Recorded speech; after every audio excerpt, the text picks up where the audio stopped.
ñun gëstukat yi xam nga dañuy jàppee ni Imam Kanté c'est un intellectuel aérien nekk ci ay thèmes yoo xam ne ba sama livre bu mujj bi nii Muhammad sallallahu alayhi wa sallam le sceau des prophètes ma ciy soulever problématique yu mel noonu mais même ci fin wu labbe bi texte moo yooyu mu bañ a firi comme man damay gëstu ci domaine boobu man xam naa lan la xam nga moo yooyu mu bañ a firi lan la moo yooyu mooy que ni sa nguur léegi mu jeex man maa ko wax fii ci table parce que moo yooyu mu firi Nabucodonosor benn buuru Babylone temps yi fi ñu doon wax Irak dafa toogoon nii di noos di lekk jékki-jékki am benn baaraam bu génn bind ci mur bi moo yooyu moo yooyu kan la concerné woon Nabucodonosor boobu temps yàlla mi ngi koy wax ni sa nguur day jeex moo tax Nabucodonosor sax après Perse yi li ñuy wax Iran tey noonu lañ ko mujjee not nangu nguur gi ci moom kon moom xoolal moo yooyu moo tax mu bañ koo firi mais man je me dis kon il a manqué de courage parce que waroon na ko firi complètement ne ko d'ailleurs yow sax su fekkee nii ngay doxalee sa nguur léegi mais dafa jël ay kàddu yoo xam ne ça concerne Nabucodonosor c'est-à-dire il y a plus de c'est-à-dire 5 siècles avant Jésus mu jël kàddu yooyu appliqué ko kii ndax propos yoo xam ne affaire voile la jëm est-ce qu'il y a pas un problème là je pense qu'il y a un problème donc li fi indi loolu yëpp problème la léegi les propos de Ousmane Sonko on peut ne pas être d'accord sur la forme ak même sur la procédure bu doon man du ma waxee ni mu waxee dinaa ni et d'ailleurs je profite de l'occasion puisqu'on est on est dans le secteur de l'éducation nationale il y a eu beaucoup de problèmes relativement au port du voile sachez que la position du gouvernement actuel c'est que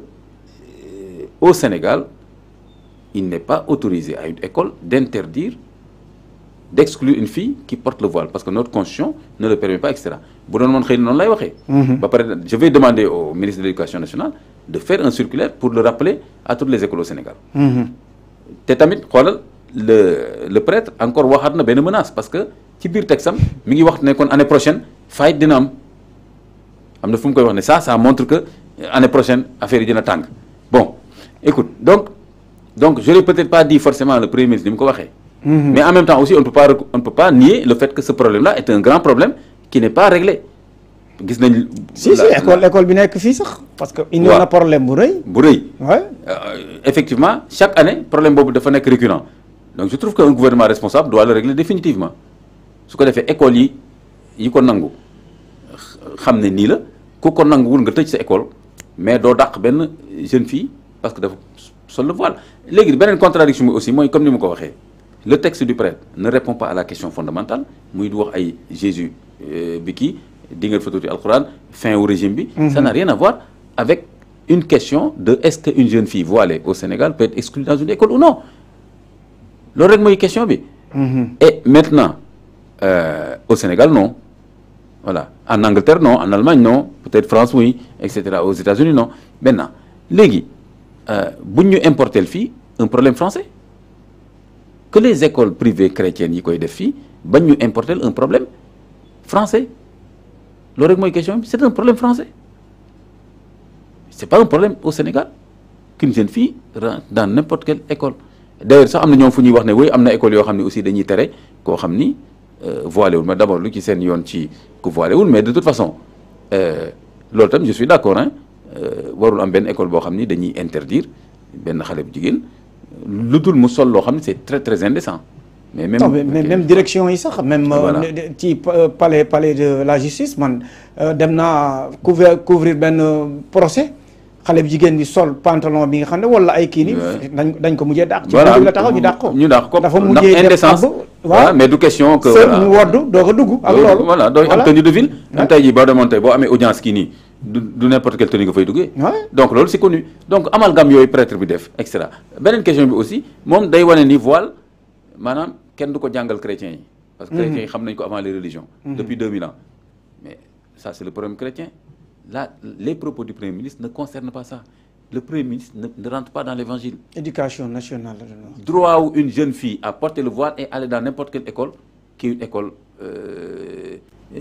au Sénégal même si elle est privée c'est une école agréée par l'État du Sénégal loolu mooy question bi j'aurais aimé que le prêtre se limite à ça parce que soo ko dugalee feneen gis nga yi ma la wax yëpp ni fi mu ko dugal ça peut créer beaucoup de frustration et beaucoup de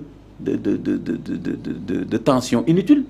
juste pour une question donc man question may posé aussi tamit mooy pourquoi ñoom ils tiennent coûte que coûte à exclure des filles voilées après nga ne nii depuis 2000 ans c'est-à-dire avant l'islam bi ngeen di coow nii ñun xamoon nañ voile mais su ngeen ko xamoon te léegi du ngeen ko appliquer y a pas de problème mais musulmans yi ko xam même fekkee démb lañ ko xam te di ko appliquer léegi ngeen bàyyi leen ci les musulmans par exemple tabaski yahudi bàyyi nañ ko bu yàgg les musulmans dañuy def seen tabaski. est-ce que léegi les juifs vont dire aux musulmans waaw ñun Ibrahima sunu maam la woon ñun ñoo leen gën a xam ko Ibrahima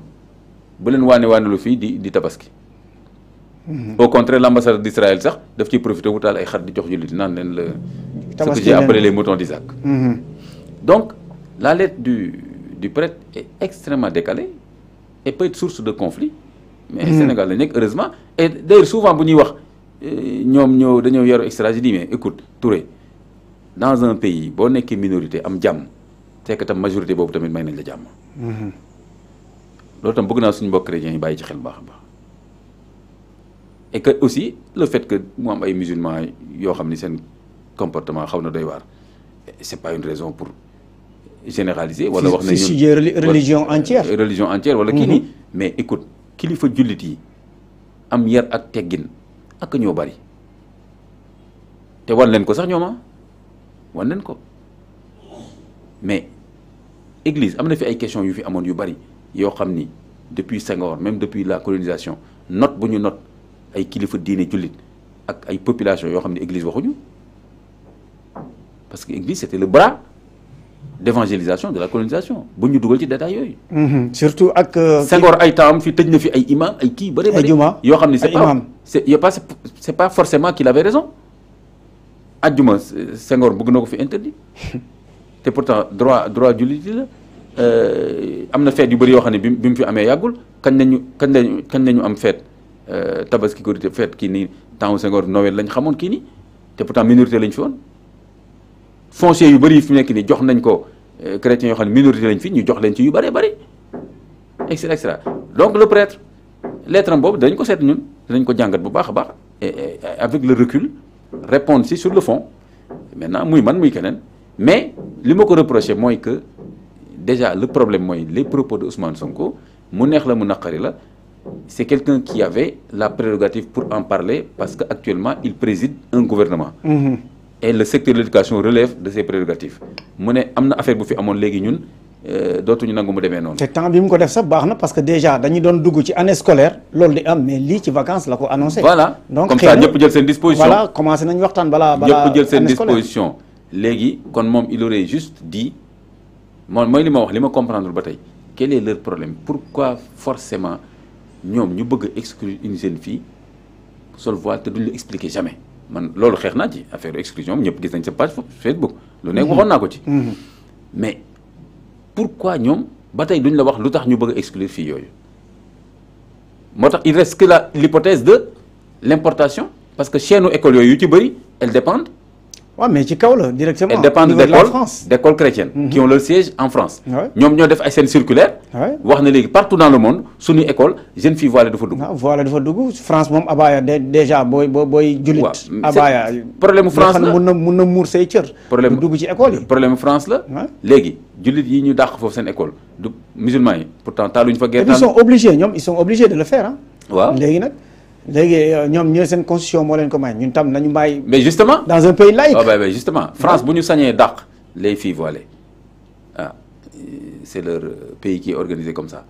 mais comme ni ma la ko waxee c'est pas le cas en Angleterre ni en Allemagne ni en. donc ñun tamit suñu réew fii on dit fii moom kenn du fi dàq jeune fille voilée pourquoi. nañ ko nangul pourquoi l'Église devrait défendre cette position-là c'est pas bien. te tamit loolu du joxe une bonne image de cohésion sociale à l'église dans un pays à majorité musulmane. d'accord en attendant. loolu rek mooy question mais yeneen yi mu ci sóoraale yëpp noonu vraiment c'est pas la question. xam naa question bi dinañ ko poursuivre parce que déjà ñu ngi xaar ndax li nga xam ne nag moom mooy kilifa yi nekk ci jàngu bi ndax dinañu génn wax ci li nga xam ne moom mooy. voilà ça c'est important parce que tamit le prêtre a signé en son nom ah. waaw en plus même loolu du teggin ci ñoom en général question bu sensible nii.